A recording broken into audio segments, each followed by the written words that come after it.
Transfer keuangan daerah itu adalah pemotongan terhadap sumber anggaran pemerintah provinsi, kabupaten, kota di seluruh Indonesia. Jumlahnya kalau tidak salah seluruh Indonesia itu kurang lebih 226 triliun. Berkurang dana dari pemerintah pusat ke daerah. Pemerintah pusat lagi-lagi nyuruh daerah hemat. Katanya demi efisiensi, dana transfer daerah dipotong 226 triliun rupiah. Tapi lucunya, yang suruh irit malah yang paling boros. Hahaha. Pertanyaannya bro, kenapa rakyat di daerah harus bayar harga dari kebijakan yang diambil di gedung ber-AC di Jakarta? Ini efisiensi atau cara halus buat nutupin defisit? Hari ini kita bakal bahas skandal ekonomi model baru. Bukan korupsi, tapi sunat anggaran daerah. Yang katanya demi efisiensi birokrasi. Tapi kalau lo lihat lebih dalam, ini bukan soal hemat bro. Ini soal siapa yang ngatur dompet republik. Jadi ceritanya gini bro. Pemerintah pusat lewat Kemenkeu ngumumin pemotongan dana transfer ke daerah atau TKD senilai 226 triliun rupiah buat tahun anggaran 2026. Alasan resminya biar Pemda lebih efisien dan gak cuma habisin duit buat birokrasi. Tapi yang bikin panas, banyak daerah yang ngerasa diperlakukan kayak anak tiri. APBD udah pas-pasan, tiba-tiba disuruh berinovasi tanpa dana. Lah, inovasi dari mana kalau gaji pegawai aja udah separuh anggaran? Hehehe. Gue nggak tahu ya, ini kebijakan ekonomi atau kebijakan sabar nasional. Pusat suruh daerah hemat, tapi belanja pusat buat proyek dan studi banding gak pernah dikurangin. Setiap kali Pemda ngeribut, jawabannya klasik banget. Kita ingin daerah lebih mandiri secara fiskal. Lah, gimana mau mandiri kalau setiap tahun dikasih susu lebih sedikit, tapi disuruh tunggu lebih cepat? Hahaha.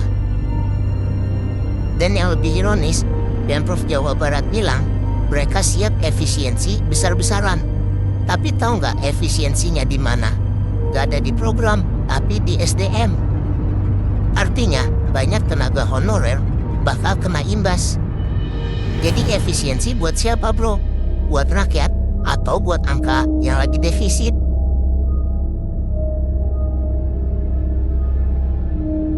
Kalau lo lihat dari sisi makro, pemotongan PKD ini sebenarnya buat nutup lubang APBN yang makin lebar gara-gara subsidi energi dan proyek strategis nasional. Artinya, duit buat rakyat di bawah itu dipotong, tapi proyek gedung megah dan infrastruktur raksasa tetap jalan. Ini bukan efisiensi bro, ini reposisi kekuasaan anggaran. Bahasa halusnya, rakyat disuruh hemat biar elit tetap nikmat. Hehehe. Dan jangan lupa, TKD itu sumber utama gaji ASN di daerah, guru, tenaga medis, dan program sosial. Kalau dipotong, dampaknya langsung ke daya beli dan lapangan kerja.